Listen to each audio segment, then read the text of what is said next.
नमस्कार, जय हिंद, जय भारत, वंदे मातरम। साथियों, मैं सुनील केसी हिंदुस्तान न्यूज नेशन में आपका स्वागत करता हूं। आज मैं बात करूंगा यूपी में पंचायत चुनाव को लेकर।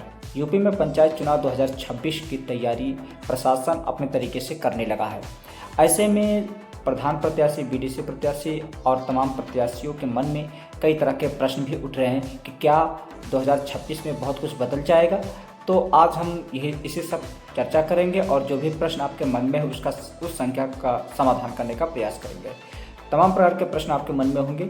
सबसे पहले मैं बात करूंगा परसिमन रिपोर्ट, फिर आरक्षण की नीति और प्रत्याशी की योग्यता, संभावित चुनाव की तिथियां और जनता की राय और निष्कर्ष। इन सभी को लेकर मैं इस पूरे वीडियो में चर्चा करूंगा, तो आप पूरा वीडियो देखें, स्किप ना करें। पूरा वीडियो देखेंगे, बहुत कुछ जानकारी आपको मिलेगा। नए प्रत्याशी हैं या पुराने प्रत्याशी हैं, तो सबको लिए है।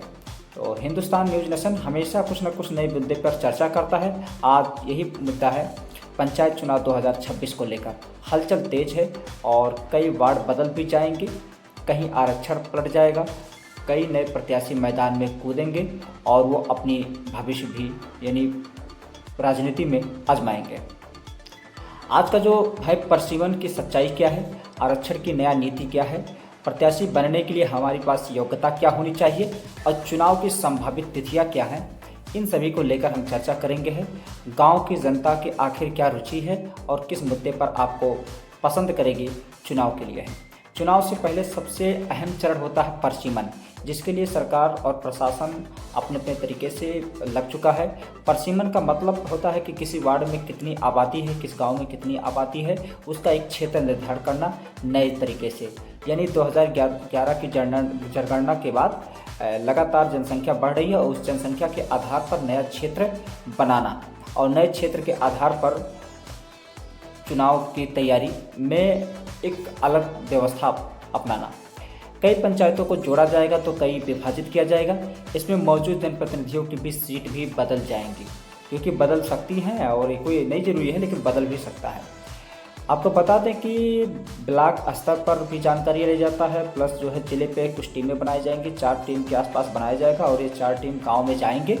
गांव में वहां पूरा जनसंख्या और क्षेत्र को देखेंगे, उस आधार पर अपना रिपोर्ट सौंपेंगे और फिर नया क्षेत्र उसे घोषणा कर दिया जाएगा है। अगर बात करें आरक्षण की राजनीति को लेकर है, तो आरक्षण का गणित बड़ा खतरनाक है। चुनाव में समीकरण बदल जाते हैं। 2026 के पंचायत चुनाव में भी यही हो रहा है।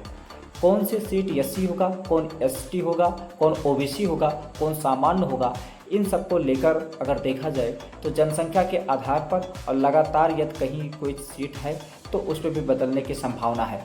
कहीं अगर आप ओबीसी हैं तो ओबीसी लगातार चल रहा है तो बदल भी सकता है। और साथ में कहीं जनसंख्या के आधार पर है और कहीं अगर ऐसा नहीं है कि जो सीट नहीं आया है, कभी सामान्य नहीं लगा है, तो वहाँ भी बदल जा सकता है। तो ये आरक्षण का सबसे महत्वपूर्ण रोल होता है, गांव में जनसंख्या के आधार पर है। तो इसमें हम आपको बताएं कि जनपद सिद्धार्थनगर के आरक्षण की अगर अनुमानित प्रारूप की अगर बात किया जाए तो हर गाँव में लगभग में सभी जातियों में बटा हुआ गांव होता है और जनसंख्या भी काफ़ी रहता है। तो पिछली बार किसे मिला था आरक्षण है और उस आरक्षण के बाद नया आरक्षण क्या होगा, इसमें भी बदलाव हो सकता है। अधिकारियों का मानना है कि जनसंख्या जहाँ जहाँ बढ़ गई है और लगातार अगर कोई सीट है तो उसमें हम लोग बदलाव करेंगे, यानी बदलना स्वाभाविक है। इसके लिए लिस्ट भी जारी कर दिया जाएगा है और उस लिस्ट के आधार पर प्रत्याशी अपना देख सकते हैं किस गांव में कौन सा सीट लगा हुआ है। अब बात करते हैं कि योग्यता को लेकर, प्रत्याशी की योग्यता। अगर आप प्रत्याशी हैं और आपके पास कौन कौन सी योग्यता होनी चाहिए, तो बिल्कुल आप घबराए नहीं और बहुत आसानी से आपको बता है कि प्रत्याशी भारत का नागरिक होना चाहिए। यानी आपको चुनाव लड़ना है तो आप भारत के नागरिक हों, आपकी उम्र 21 वर्ष से अधिक हो और मतदाता सूची में आपका नाम भी होना चाहिए, ग्राम पंचायत से जुड़ा हुआ होना चाहिए। मतदाता सूची में नाम आपका गड़बड़ नहीं होना चाहिए, गलत नहीं होना चाहिए। आधार कार्ड से लेकर और जो सारी चीज़ है उसमें कोई चेंजिंग ना हो। आपको सही होना चाहिए, अनपढ़ नहीं होना चाहिए, कम से कम 5 पढ़े हो, अधिक से अधिक जितना आप पढ़े हो।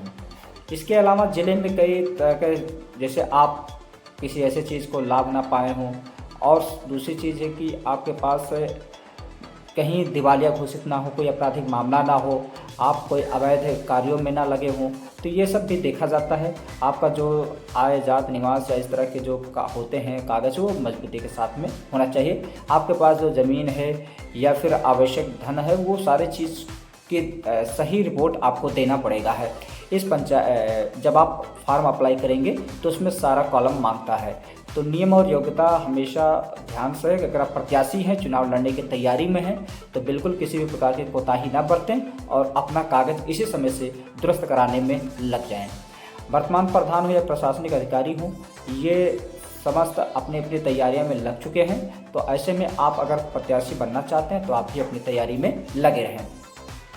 चुनाव की तारीख की अभी आधिकारिक घोषणा नहीं किया गया है, लेकिन संभावनाएं कहती हैं जो सूत्रों के माने तो इसमें आरक्षण की सूची दिसंबर 2025 तक आ सकती है। अधिसूचना मार्च 2026 तक, नामांकन की प्रक्रिया अप्रैल 2026 तक, मतदान भी आपके मई 2026 में, परिणाम भी जून 2026 की शुरुआत में मिल सकते हैं। ये संभावना डेट है, कोई कंफर्म नहीं है, लेकिन सोशल मीडिया के अनुसार मैं बता रहा हूँ, ये संभावित इसमें है। इतना तय है कि मार्च 2026 में फाइनल हो जाएगा। आपको बता दें कि यहाँ पर जो वोट होना है वो देखा जाए तो ईवीएम और बैलेट पेपर दोनों का ऑप्शन होता है, और कहीं कहीं ईवीएम रहेगा, कहीं कहीं बैलेट। अगर दोनों है तो दोनों भी आपको वोट देना पड़ेगा है। तो इसमें आखिर गांव की जनता की क्या सोच है और कौन से मुद्दे पर सबसे ज़्यादा ज़रूरी है, कैसे नेता चाहिए, ये जनता का होता है कि स्थानीय मुद्दे पर ध्यान दे। गांव के स्तर पे है, जैसे शौचालय, आवास, पेंशन, वृद्धा पेंशन, 60 साल, इन सबको लेकर गांव के लोगों की अपेक्षा होती है और उस आधार पर अपने प्रत्याशी को चयन करते हैं। इसमें नेता को यही चाहिए कि साफ ईमानदारी छवि का होना चाहिए और अपने गांव की जनता के लिए, अपने गांव, क्योंकि आप 5 साल किसी के हाथ में सौंप रहे हैं, तो 5 साल के लिए अगर कोई गांव सौंपा जा रहा है तो ऐसे ही नहीं आप जल्दबाजी में कोई कदम उठाएं, बिल्कुल पूरी तैयारी के साथ में। बात करें कि पंचायत चुनाव सिर्फ चुनाव नहीं है, यह एक गांव की सरकार है जिसे जनता के द्वारा चुना जाता है, और जहां सच्चे और सेवा भाव नेता की ज़रूरत होती है, जनता की जागरूकता भी असली जीत होती है।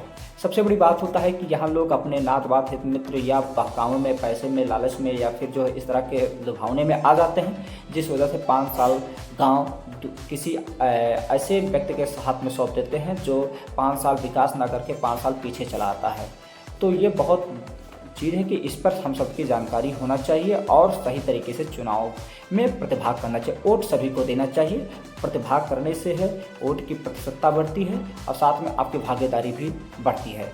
तो आज के लिए बस इतना रहेगा, फिर मिलेंगे हम पंचायत चुनाव के अपडेट्स को लेकर है, जो भी जैसे अपडेट आएंगे मैं आपको इस चैनल के माध्यम से दूंगा। अगर आपको वीडियो अच्छा लगे तो बिल्कुल आप कमेंट करें, शेयर करें, और जो भी आपका मन में कोई प्रश्न है तो बिल्कुल आप बताएं। धन्यवाद।